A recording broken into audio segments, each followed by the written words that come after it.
Are you tired of preachers who do not have the guts to speak out about cultural, social, political issues? Well, you are at the right place, because here at Shields and Arrows, we do not shy away from it. I think that is one of the great mistakes of many preachers today who are afraid to speak out on matters. And it doesn't really matter, to some degree, how good your doctrine is. If you don't have the courage and the conviction to use your doctrine and build your worldview off that doctrine in such a way that you are willing to have conversations that other people are not.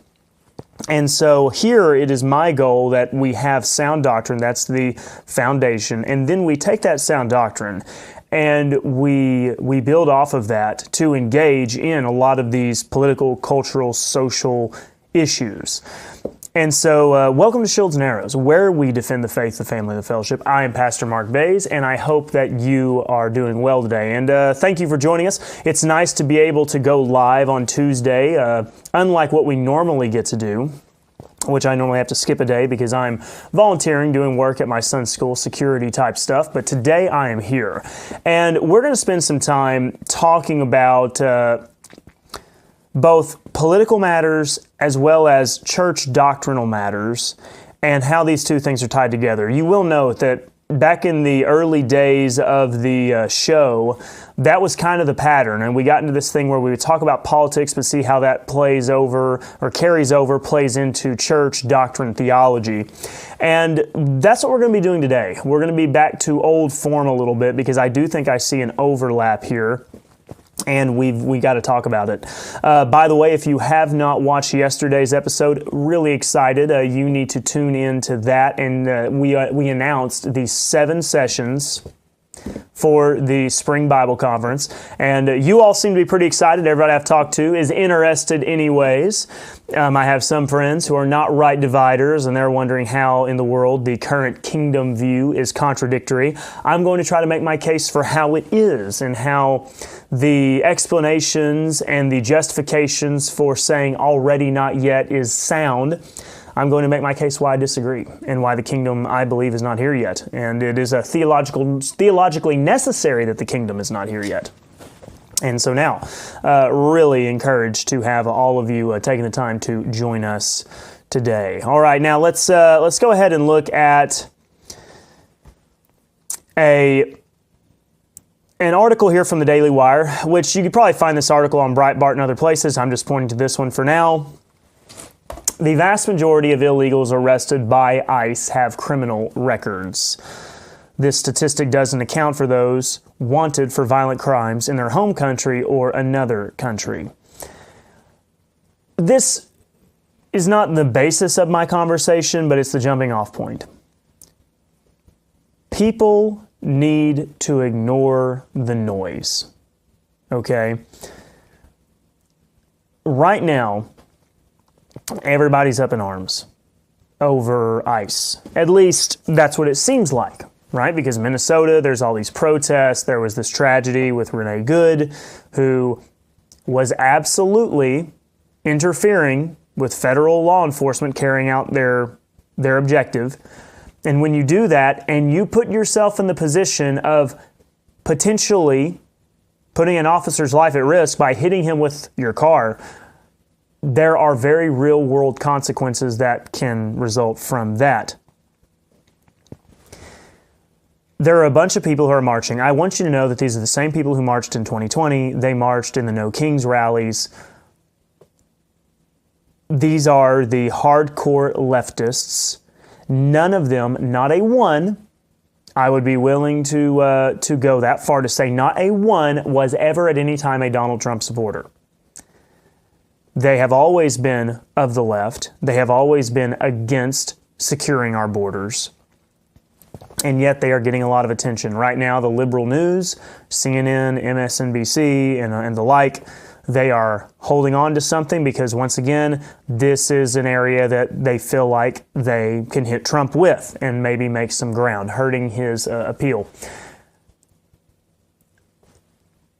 If there is someone out there who did vote for Trump in 2024, and they said, I wanted the border secure. I didn't want to see criminals in our country harming U.S. citizens. But what I didn't vote for is ICE on the streets of, Minneapolis and so on, just arresting, just good, everyday, hardworking people. Like, I didn't want that. I wanted the criminals. You're buying into a leftist narrative. You're buying into a leftist narrative, and you have got to snap out of it. Stop paying attention to the fake headlines that you're seeing when you go to the bank and the news is playing or whatever else, right? Ignore it. Quit listening to it. Because the truth is, the vast majority of illegals arrested by ICE have criminal records. And here's the truth. Every single one of them that are illegal are technically criminals because they're here illegally. They broke the law. When you break the law, you have a now criminal record. So the ones that are protesting in the streets, they were never going to be conservative. They were never going to approve of anything that Trump did, no matter how good it was. They were going to make a lot of noise. But if you are someone who is teetering on the fence, you need to understand something. Under Biden, we had a massive, massive invasion of foreign people, third world people who do not share our values, who do not speak our language, and they did not care about our customs and immigration laws. So they entered illegally without any intention to assimilate. And you can tell that because when you go to these major urban areas, they do not speak our language, they do not look like us, they do not act like us. And when I say look and act, an American has a particular look and appearance. The way that they dress, the way that they speak. This doesn't have, I'm not talking about just being a white European, even though Americans have historically been white and European, and largely that is being overlooked and erased because you're racist for pointing out just history.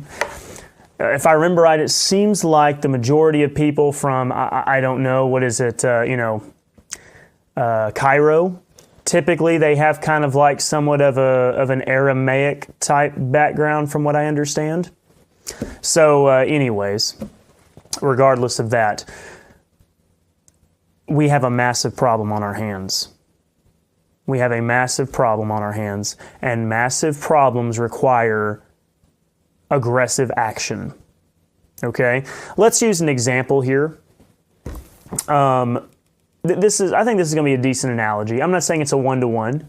And for some of you who are interested in homeopathic approaches and you're kind of skeptical on some matters of, chemo and whatever, right? Just bear with me for a moment. I think that we can all agree that chemo can and has been successful in treating cancer. Is it the most effective? Hey, let's see what happens as, medicine progresses and whatnot. But the analogy is going to be presented to you nonetheless. If you find out that you have, stage 4 cancer, or stage 3 even, right? Some very progressive type cancer. You have to do some very progressive kind of treatments, right? And you could extend that beyond, chemotherapy and whatever else, radiation, so on, if you wanted to propose something. But you have to do something immediate, right? It takes very serious action. And in the case of radiation, chemotherapy, it's kind of painful, right? It's not comfortable. It's maybe not the most physically pleasing. And the experience, I know my mom, when she was getting her treatments, every single day for like a month, right? That's a lot of time. It's a commitment. Americans have to have the conviction and the clarity to understand that in order to solve this massive flow of immigration, aggressive action is necessary. We are very far into this problem. Very far. We probably barely scratched the surface. How much have we seen just in Minnesota? How much fraud has been carried out by immigration? And probably a lot of it, some of it illegal immigration as well. if we're going to get our country back to a point where Americans are the majority, and I know technically they are, I guess, but certainly that can change fast because our liberal, white women are killing a lot of their babies. They're just not having a lot of children in general. And then we've got all these preachers who are referencing a passage that, that Paul uses, granted, but making this case that all these, young Christian people need to commit to singleness. And that really seems to be hitting mostly young Christian women. I know of at least, I don't know, maybe 3 or more young, mid-20s, now close pushing 30, Christian girls, women, who are not going to get married and have kids because they have been told by David Platt or somebody else that they have been called to singleness. So the point is, the Americans are not repopulating. This is a big problem. We've got to fix this. We've got to fix this. And you know what it's going to take? It is going to take ICE going into cities and deporting, arresting, and then deporting these illegals. That is what it's going to take. That is what has to be done. And I'm sorry if you don't like the looks of it. I'm sorry if it doesn't make you feel good to see masked agents carrying this out. This is not going to happen just by wishing. This is not cotton candy, rainbows, and unicorns. You know what it takes to get illegals out of the country? It takes tough, capable men with guns, pointing those guns at them and saying, "You are under arrest, do not resist." It's really just, it's as blunt as that. We are so soft in society. We are so soft and weak that, it just doesn't make me feel good to see these agents carrying this out. If there is any federal agency I'm for, this is the one, okay? We can talk a lot about the unconstitutional things that have been done, whether it's the FBI carrying out surveillance on Americans or whether it is the ATF enforcing unconstitutional gun laws. Like, we can talk about all of that if you want to. The one federal agency that I'm on board with is ICE, because they are the purpose of ICE is to protect the interest of Americans. All right. If you want your country back, all of the people. Once again, I'm not talking to the left. Like you want the country undermined. You want the country destroyed. Plain and simple. You want less Americans and you want more immigrants in the country. So you've already shown that. I understand. But if you are somebody who is, I'm not a Democrat, I'm not a liberal, but it just doesn't make me feel good when I see some of the harshness of the ICE agents. Cut it out. Stop being spineless. Stop being weak. Weak men create hard times. And what you are seeing are strong men getting the job done. All right? And I will say this, all the people who are really critical of Trump, because granted, we can talk about it. Trump has done nothing to limit the federal government. He's done a lot of executive orders. We can talk about all of those critiques of Trump. That's fine. One of the critiques against Trump is he is weak on following through with his promises on deportations. I haven't seen that evidence yet. It seems to me that Trump is being very aggressive. In fact, so aggressive that now the left is making a big fuss about it. Probably means he's being successful to some degree. So let's just try for a moment to take a win, and you need to fearlessly, unapologetically approve of what ICE is doing. Don't back off. Don't feel weak. Don't feel backed into a corner. Unapologetically defend what ICE is doing, because it's going to take the hard, cold truth to fix such a serious, broken, messed up problem. That's what it's going to take. Don't tolerate the weak-spined, weak-minded individuals that it makes their tummies hurt because ICE is arresting people. It needs to be done. The vast majority of them are violent criminals. This is the way forward. This is the way forward. This is what has to be done. Otherwise, we're just going to continue to be weak, and we're going to watch the country absolutely decline. We want mass deportations. Tom Homan said it best. Well, what if they have children? You can deport the kids with the parents. You can deport the kids with the parents. That's what you do. These are simple things. The solutions are all very simple. And so this has been a massive mistake by the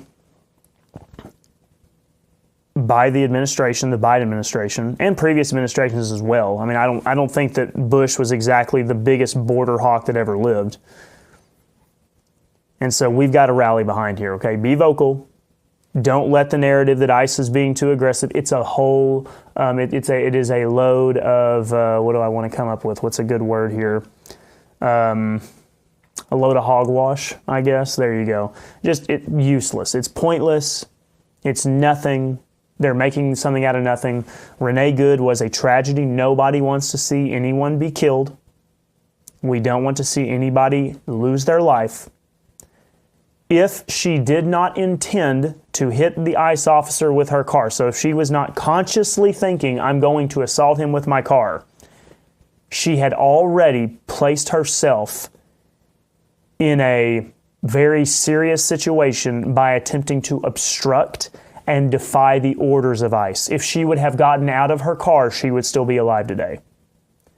This idea of, oh my goodness, why did the ICE officer shoot? The question is not that. The question is, why was she not listening to what she was told to do? Why was she not listening to what she was told to do? Now, if you're a leftist, you think that she's a hero because you want to obstruct ICE. That is the one government agency that you want to defy because you're for all the others, right? Because the FBI investigates, Catholic churches and everything else, and the ATF enforces unconstitutional gun laws. ICE is the one federal agency that you hate. It's the one that you can't stand because it's the one that actually protects America and would serve to help keep American identity. So ignore all the noise there. Ignore all that noise. March straight ahead. I hope that there are 100,000 more ICE agents in Minneapolis today and get every single one of the illegals out. And then once you're done with there, please go to Dallas. Get them all out of Dallas. We need them out of Dallas too. Dallas is way too close to home. And don't stop there. Once you get done with the cities, go to the highways and the byways and the low places and the valleys.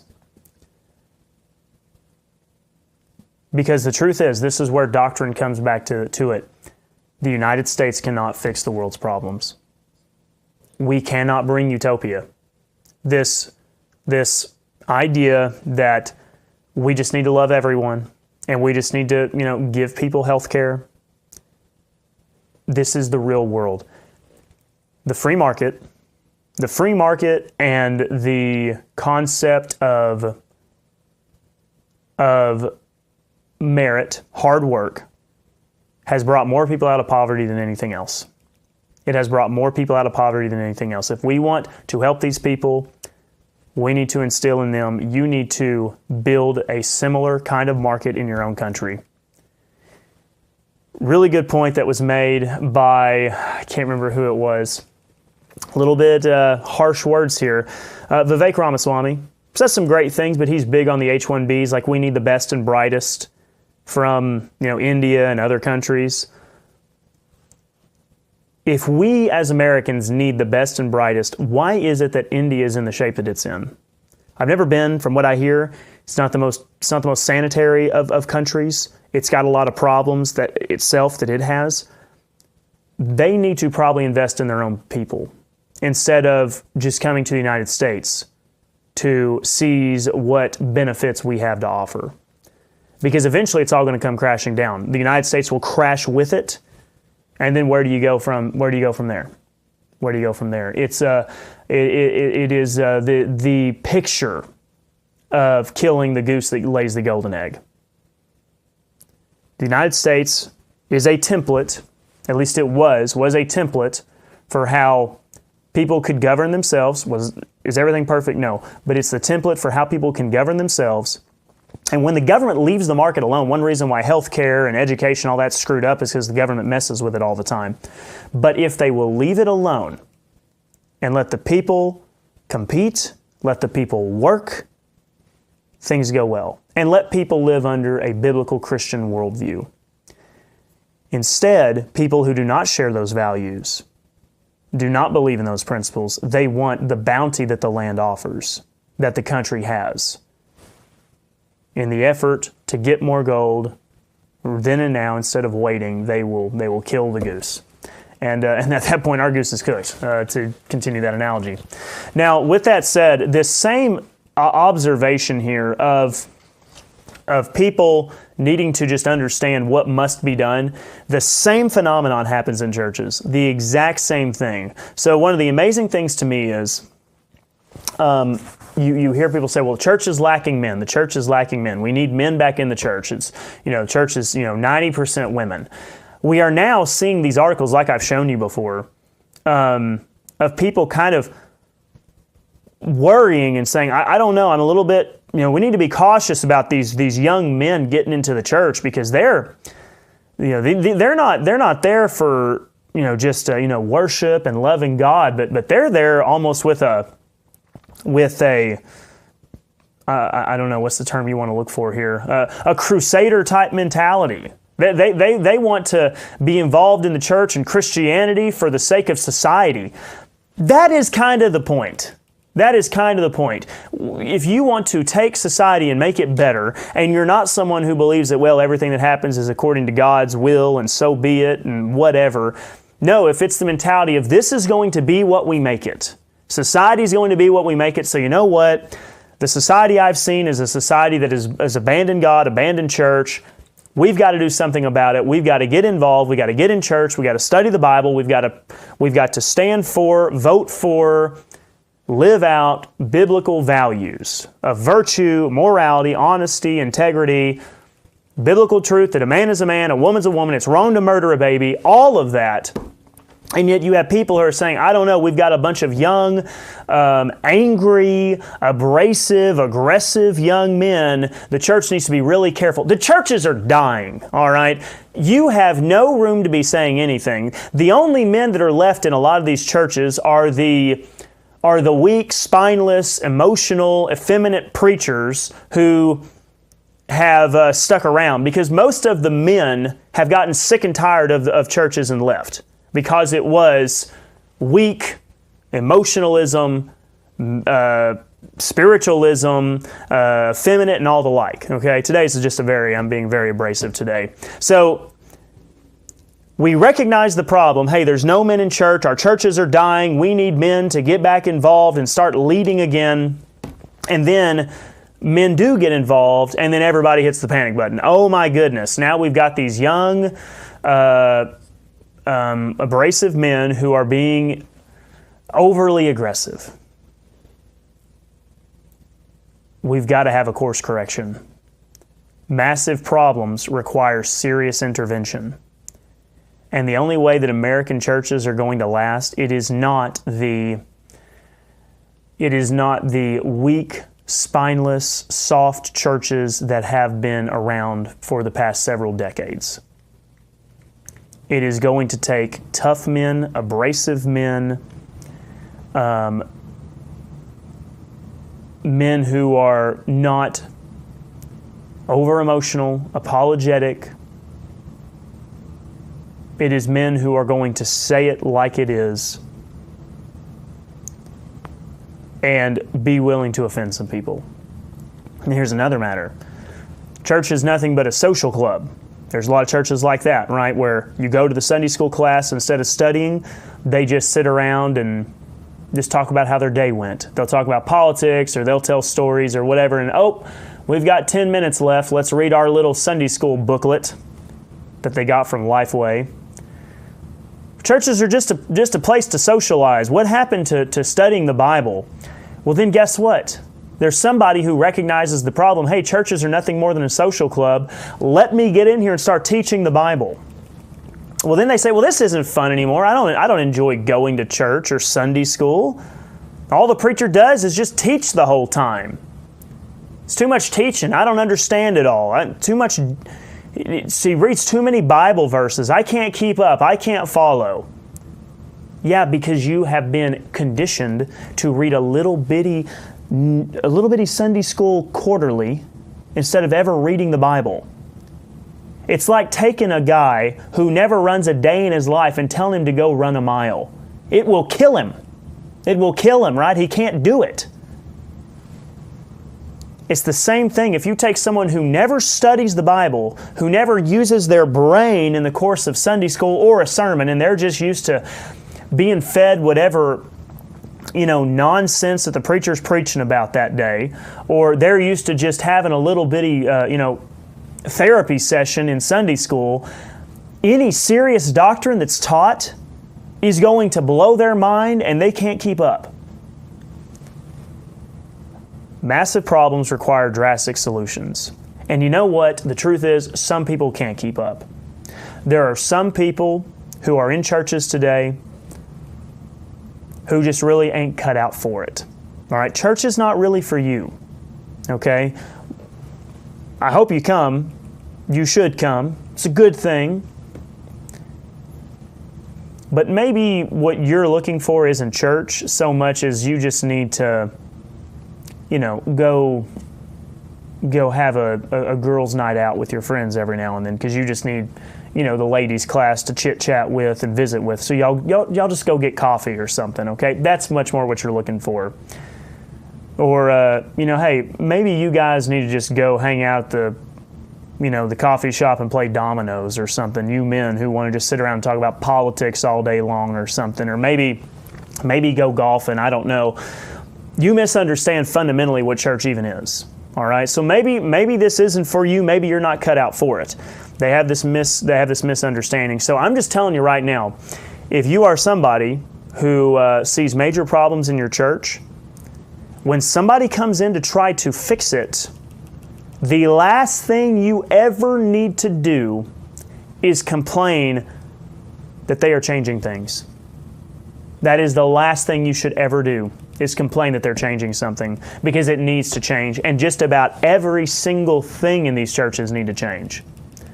The way the sermons are conducted, the way the Sunday school classes are taught, and the way the worship service is done. Basically, you need a whole clean slate. And trying to get people to understand that where you were before wasn't working. Where you were before, your church was probably dead and dying. There weren't any young men involved, or any men involved in general.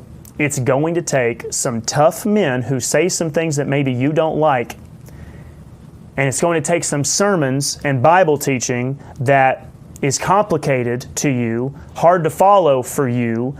Maybe it doesn't make you feel good because it's telling you some hard truth like, hey, the Sermon on the Mount's not about you. It's going to take some abrasiveness, just some hard, honest truth to get us back on track. So, be encouraged to stay the course, to not back off. And if there's some people who can't keep up, right? Some people who, well, I voted for Trump, but I just don't like what ICE is doing. Okay, get off the train.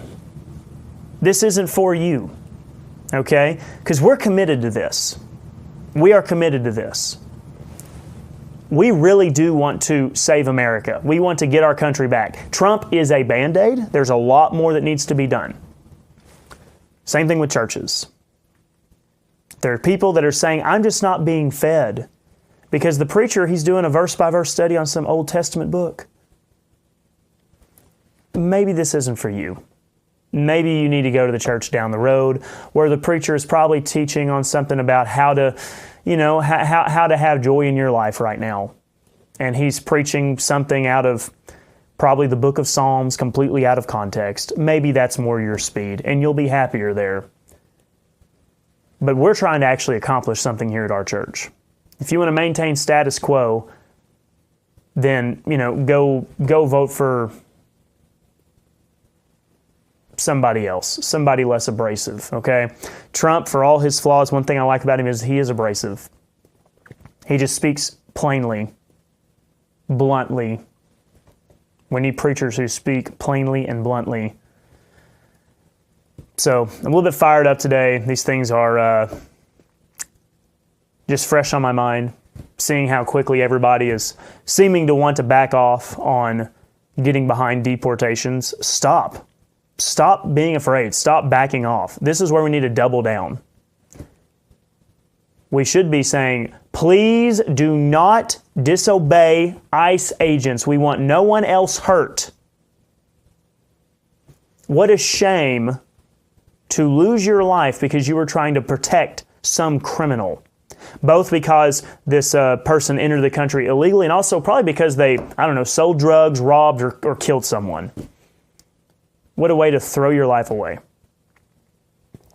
And don't be apologetic for standing on a church that wants to teach doctrine as well.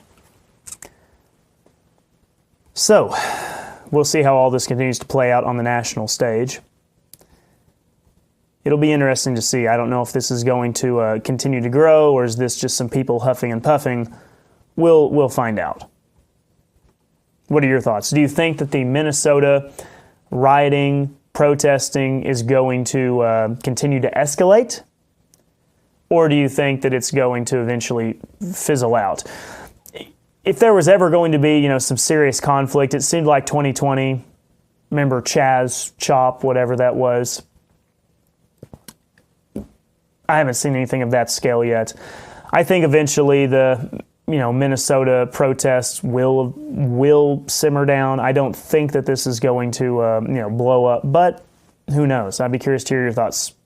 Major conflicts have happened for less. I will be willing to acknowledge that. Now, speaking of that, we're going to just continue to stay on that topic there. You may have saw where a Minnesota church was interrupted by protesters. That's kind of the main thing on the news right now. Here's the Christian Post, 5 things to know after the storming of a Minnesota church by anti-ICE activists. So on Sunday in St. Paul, Minnesota, there were anti-ICE activists who entered into a church and started protesting because one of the pastors, because it's one of those churches that has a bunch of different pastors, apparently was worked with ICE as an ICE agent. And the question is I'm not really so much talking about the single event itself. It was kind of a bad deal. They eventually closed down service. Kids were scared, and Don Lemon was there, of course, and he was making the argument that Jesus would probably be in support of the protesters, because of course he would, because the liberals always love to weaponize Jesus. Jesus was a liberal. Don Lemon, I think, maybe even proposed that Joseph was homosexual, and so that's why he never knew Mary, and Mary basically got pregnant by someone, and Joseph said, "Here, I'll take you to be my wife," right? Because it's not ever going to mean anything. And so, anyways, a whole bunch of blasphemous, absurd things from that nut. But I think the interesting question that I would pose, and I would like to get some of your thoughts, are how do we handle someone who interrupts our church service? Thankfully, we don't deal with that a lot. Not at my church. We've had some people who are enthusiastic and maybe a little bit under the influence of something who have come to church before, but not really interrupting. But I am really curious to hear your thoughts on how do you handle if you are that pastor or you're that church in Minnesota and anti-ICE protesters come in. What do you do? So while you're thinking on that for a moment, I do have a couple comments here that I was going to read before we get into this next session in full force. And we got Alan with us, our good friend from Portland, speaking about being behind enemy lines and anti-ICE protesters. Toby says, Pastor Mark, prepare for maybe a lot of snow this weekend here in Oklahoma. Yeah, got plenty of hay. I've got to go get some more feed today, more cubes for the cattle. And I think we'll be ready to hunker down for a few days. Tim says, I left a Bible church because of the weak elders. They would not protect the church from bad visitors. Instead, they wanted to evangelize them. Even if the women were fearful, they would not act. Yeah, that's just sad. Eventually, you got to be willing to be confrontational. Amanda says, true. Thank you, Amanda. I appreciate that. So, What do you do? I guess it all depends on the context. I was thinking about that myself because it's kind of a good idea to think through, hey, how am I going to handle this event before it ever happens? And I saw Toby's comment. Mark, if you watch CNN, you disappoint me. I don't watch CNN. But I watch news sites that show CNN, like highlights. Yeah, Don Lemon isn't there anymore. I don't know who he's with. Yeah, he got fired, didn't he? I don't know. That guy's like I said, he's a nut. Anyways, back to the topic at hand. If they are nonviolent, let's say I'm preaching and somebody comes in and they just start interrupting my preaching and they're saying, Jesus wouldn't approve of this. Jesus would be for the marginalized. He would be for the oppressed. Will you denounce enforcing the border? Are you going to listen to the words of Jesus to feed the sick, feed the hungry, heal the sick, give water to the thirsty? What do you do there? It's an interesting thing, and I would really like to hear Dr. White's response. Some of you who are watching today, I'm going to be busy in the middle of Ask the Theologian today. I got a lot of stuff to do. But if you can ask him the question, how would you handle someone interrupting your service like the ICE protesters did in Minnesota? I feel like the last thing that you would want to do is get into a shouting match, because that just never looks good. No one wants to watch a shouting match take place. Well, there's probably some people who like to see conflict, but nobody wants to see that unfold. Nobody wants to be involved in that. So as long as it is just shouting and interrupting, because that's what they want. They want to interrupt you. They want to make a show. And really, they need you. They need you to respond.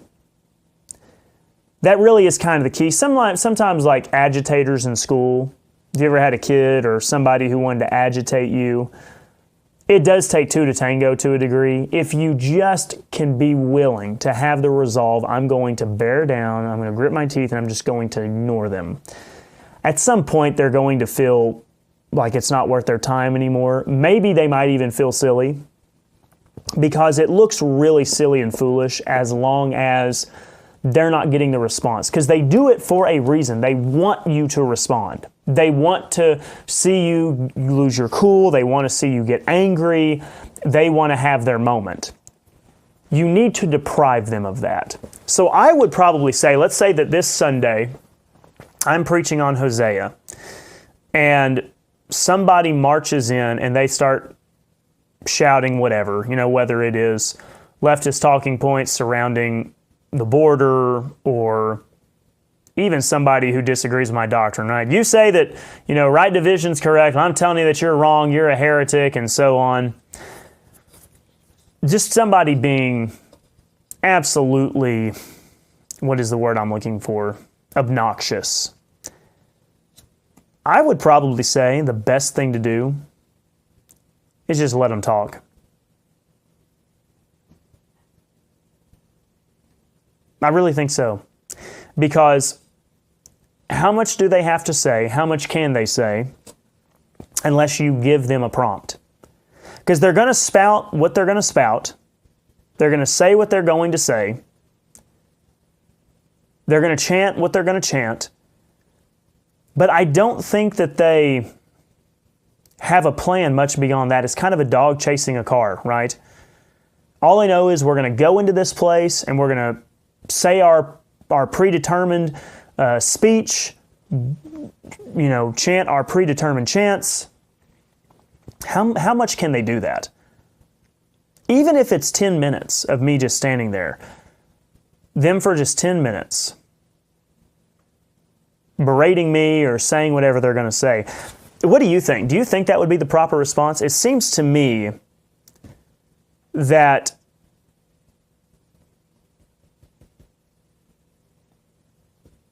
that would maybe be the most effective. Because the reason why is you would be depriving them of what they're looking for. That's what it seems to me like. It seems that they would not get what they want if you do not engage with them. And how long would they do that? Would they do that for 20 minutes, 30 minutes? Chandler says the how to stop it is, I believe, the answer. And that is where there is a lot of disagreement. Yeah. So, and I'm curious to hear your thoughts. Do you think I'm right in my assessment there of hey, we need to not even interact with them? Because if you're interrupting a church service, for one, that is actually against the law. And it's not even the FACE Act. Not even the FACE Act that you need. The FACE Act was a backdoor law that basically said, hey, you can't be praying in front of abortion centers. And then they threw in something about, churches are also protected from interference and whatnot. We never needed the FACE Act. There were court rulings and decisions going all the way back that just because a church is open to the public doesn't mean that you are free to interrupt the service of the church. So the FACE Act is absolutely unneeded. You can repeal it. Everybody who is citing the FACE Act here, don't use it. Stop using it. It's bad law. It's used as the basis for preventing people from praying at abortion clinics. So they don't have the right to do it. So, do you immediately call the police? I don't know. Maybe if it persists. Paul says, don't feed the trolls. And you can't argue with adults with the minds of children. I think that's a good point. And if I just ignore them, they're probably just going to try to get louder and louder, be more obnoxious. The congregation knows that they are there. And so I would probably just, if this ever happens to me in real time, you may just see me stop. I'll just stop and I'll just look at them. And I'll let them continue on doing their thing. And if they continue to be disruptive, I'll maybe tell them, listen, you are more than welcome to have a conversation with me after the service, but we are carrying out church service right now, and you don't have the right to just interfere. And so I'm going to have to let you know. Of course, they'll probably be speaking the whole time, interrupting me. But I'll continue to speak so everybody else can hear it, and I'll have a microphone. That we will call authorities if necessary for you disrupting our church service. But I do think, and it's an important conversation to have, because if this is going to be a tactic, if they are going to start doing this more, churches need to have a game plan. And in rural Oklahoma, do I need to be worried about it so much? I don't know. Probably not. We do get some wackos around here, though. A big thanks to some of the liberals who put up a Helping Hands food distribution center in the middle of town. And all it does is it just brings the homeless from Dallas, and now they just live on the streets of Durant and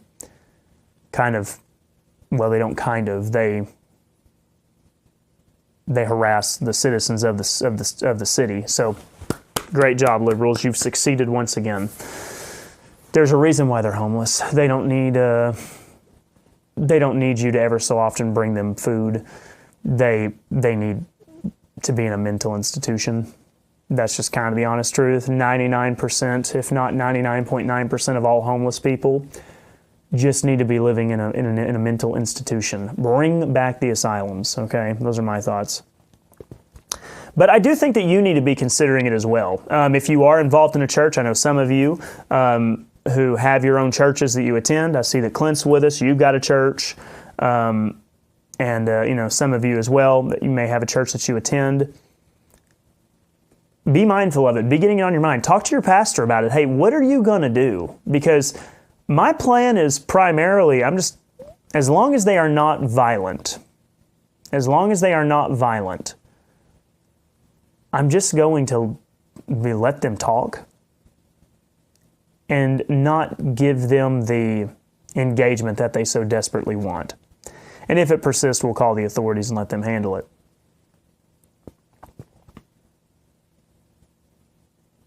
Chandler says, announce it beforehand what your intentions are, and you may have to do it more than once. That way, if there is a record of what you expect of people that come in the door. Yeah, so like maybe give an announcement at the church.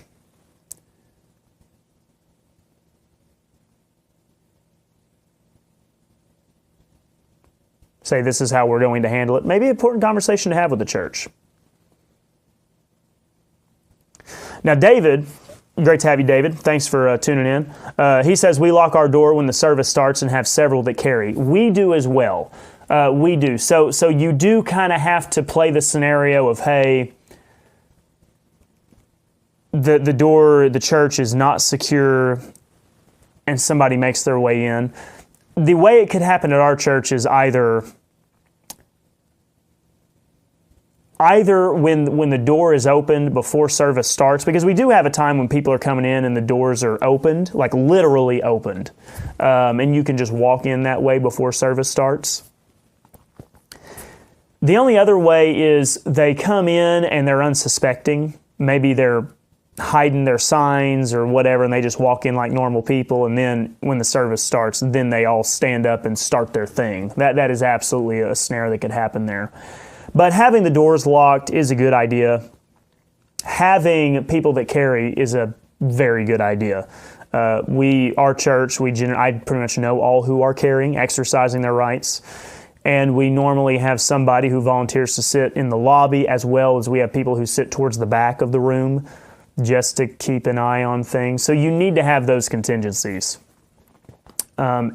It's interesting, though. Here we are, 2026, and we're having some of these kind of conversations. What are you going to do if your church does get interrupted? Are we going to see it more? I don't know. But I will say this. I think that the leftist ideology, they hate Christianity. They hate churches. They want to see nothing more than churches destroyed. The only churches that exist are the churches like a radical left-wing Presbyterian, a radical Methodist church, let's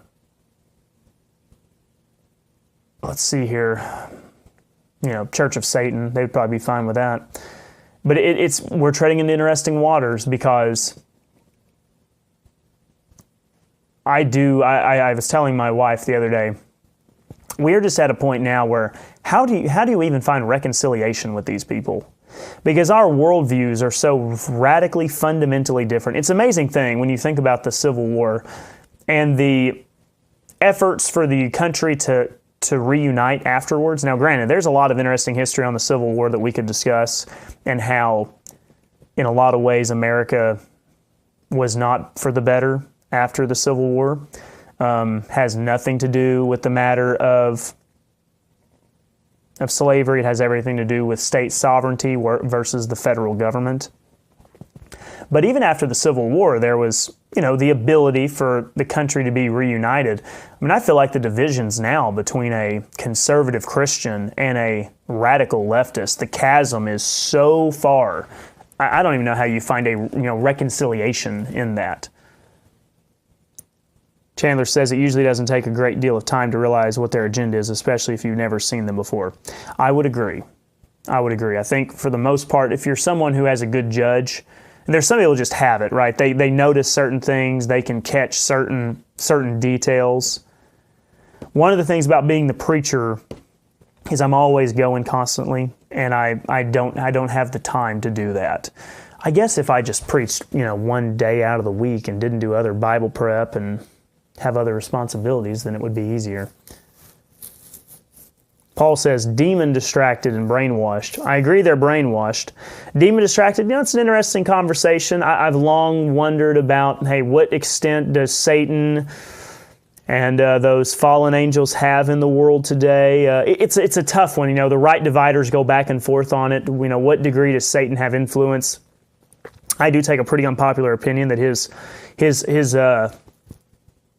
influence is pretty limited. That's not to say that what we see today is not the result of some of his work, but my point is, I don't think that Satan is as active today, but he really doesn't have to be, because what has he done already? He's already succeeded in confusing the gospel. The departure from the mystery, Paul's teachings, Christianity believes they're building the kingdom, growing the kingdom, and bringing along with that a lot of legalism, law-keeping type things. He's already brought the Bible into question. Hey, is this really the Word of God? Hey, yea, hath God said? Is that really what God said? So I think there's a lot of underlying things that Satan has accomplished that has already set us up to be in a mess of things. Got John with us. John's going to join us for the Bible conference. Super excited about that. Really, really glad. Can't wait to meet you in person. John says, not sure what I would do, but I know I couldn't just sit there and hope they go away. Churches should be having this conversation. Many of us are carrying in case of a worst case scenario. Yes, I carry. When I'm preaching, I carry. And I'm not afraid to admit it. I'll just be honest about it. But churches, churches I think need to have the conversation. And it is tough, what do you do? Because I struggle, because there's a part of me that doesn't want to be just passive and just let them, spew their nonsense. But at the same time, I know that they want me to react. They want to get in an argument with me. They want to get in a shouting match. That's what they're trying to do. They're looking for that. And you don't want to give them that. It's difficult. It's not easy. And that's one reason why I'm having the conversation with you, because I want to get some of your thoughts as I get ready to talk to my church about it. And don't worry, when you come to the Bible conference, the doors will be locked. There will be a lot of people carrying, and I would encourage you to carry as well. Paul says, that's why I say demon, fallen angels. What are the third of them doing? Just sitting around? They may be in the bottomless pit right now. I think that there's an argument to make. I think that there were some demons that remained on the earth, but most of them were cast into the bottomless pit during the ministry of Christ. I think you could make a case for that. The spirits that are in prison. And then when the tribulation comes, they will be released again, according to God's prophecy. Chandler says, we have a state trooper and his family attend. He has recently retired, but he's trained in that area of the best legal and forceful way to handle it. Yeah, having somebody who really knows legal stuff is good. Really knowing, hey, here's what your legal bounds are. Certainly you don't have the right to pull a gun on somebody just because they walk into the church and are being obnoxious. Now, if they show any kind of violence, if they start, destroying property, and it would be, if they're pushing people down, maybe even wielding something like a bat or whatever. Now you're talking about something different, because they're showing force, and you can meet force with force. Tom says, I'm not a lawyer, nor the son of a lawyer. This is not legal advice. This is just my speaking on what I know about your rights of self-defense. Now, granted, if you live in the UK, or maybe even California, if somebody comes at you with a bat and they start beating you with it and then you shoot them, you're going to prison, because how dare you, shame on you. That's not fair. That's what they would say. John also adds here, it'd be after all an opportunity to preach the gospel. I think that's a good point. If you're going to say anything to them, give them a brief presentation of the gospel so they hear it. I agree there. That's good thinking. It's good thinking, John. I'm with you on that. By the way, once again, I do want to remind you before we go, I wanted to show you one more time our sessions for the Bible conference, if you did not get to see those yesterday. And so here they are, the Spring Bible Conference, addressing doctrinal issues that churches avoid.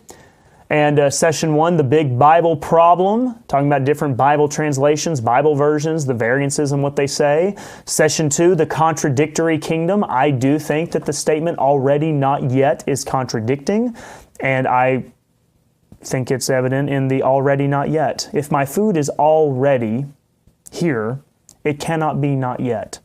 And if my food is not yet, it cannot be already. Now, there will be some who argue that aspects of the kingdom are already here, like the New Covenant, but not so fast. We're going to talk about the New Covenant as well. Session number 3, when the church actually began. It wasn't Acts 2, and it wasn't in the wilderness, at least not our church. Session number 4, reinterpreting Jesus' teachings. I did change it to Jesus with the apostrophe there. I think it's correct either way, but Tara really wanted me to change it, so I changed it. Session number 5, Paul's hijacking of the New Testament, something that no preacher seems to actually understand. They overlook that. Session number 6, the convoluted New Covenant. Hey, you think the kingdom's here because the New Covenant's here? Not so fast, bud. And then session number 7, neglecting the necessities. So I hope it's going to be a fun time. Clint told me he's looking forward to it, and I hope that it is it lives up to your expectations and your hopes. So with that, it was great to go live on Tuesday. We don't always get to go live on Tuesday. Had a nice crowd every day today. Everybody involved in asking questions. If you're somebody who is new, it would be just really great to hear from you. If you are watching, you don't know much about our ministry, I'd love to hear from you. markdbaze@gmail.com. Jay says, if churches can get session 2 and 3 right, that would help so much. Sessions 2 and 3. Yeah, the kingdom and when the church began. Yeah, those are key there. Very, very important, I think. And let's see, David had a question. Will the conference be online to be viewed? Yes, but you must pay. I'm kidding. You don't have to pay to watch the conference. It'll be live streamed on YouTube and my website, just like Shields and Arrows is live streamed, David. So you'll be able to tune in and watch. And I know you'll be taking notes because I know you're going to have questions and counters, and I love it. I'm looking forward to it. I will be disappointed, David, if you do not have some follow-ups and counter arguments to the conference. Or maybe I just convince you and you become a right divider. That would be nice. But either way, David, thanks for tuning in. Great to have you. Jay, appreciate you. Everyone, I'm going to let you go today. I don't believe I have anything else to add to the conversation, but hopefully you found this to be a little bit interesting, of value. If you think it was worth sharing, please share it. Share it to Facebook or send it in a text message to somebody. You can share the link there. I will remind you, markbazeministries.org is our website, markbazeministries.org, and if you go to the the ministry website, we've got everything going live right there that you'll be able to tune into. You can see all of our different studies and Hosea and so on. I think we still need to get our Sunday school series maybe added. I'm going to have to look there. Maybe missing that. I'll have to talk to Nathan. But with that, you can go there and you can see that. I've got to get some more articles written. Those just take time, and shame on me. And then up here, if you accidentally hit the donate button and accidentally leave a donation, that would be so greatly appreciated, as we're going to be using some of your donations for Bible conference preparations. David says, or the other way, me being convinced of not being a right divider. Is that what you meant there? Maybe, but I'm pretty convinced. I chewed on it for a long time, David. It took me over a year to finally come around to rightly dividing, and I fought it hard. I did, and then I just realized if I'll just start taking the Bible literally, then it all falls into place. But I do appreciate you, David. We'll see who wins the battle. And you know what? It's not even about winners. It's about the truth. So if you determine that your position is the truth, then you've got to stick with it. If I can convince you the right division is true, then I will not jump up and down and say nanny, nanny, boo-boo. I will just be as happy as I can be. And so I'm just thankful for anybody who wants to study their Bible. That's what is most encouraging of all. People who want to know what God's Word says. And that's what we try to do here. And also at times we've got to speak about very important matters. This has been Shields and Arrows, where we defend the faith, the family, and the fellowship. Episode 420. 420. We've been doing this now for over 2 years. Me sitting here talking, and you listen for some reason. I really appreciate it. I hope you have a good rest of your Tuesday. We do have some cold winter weather heading our way. Y'all be careful, and we will see you tomorrow night.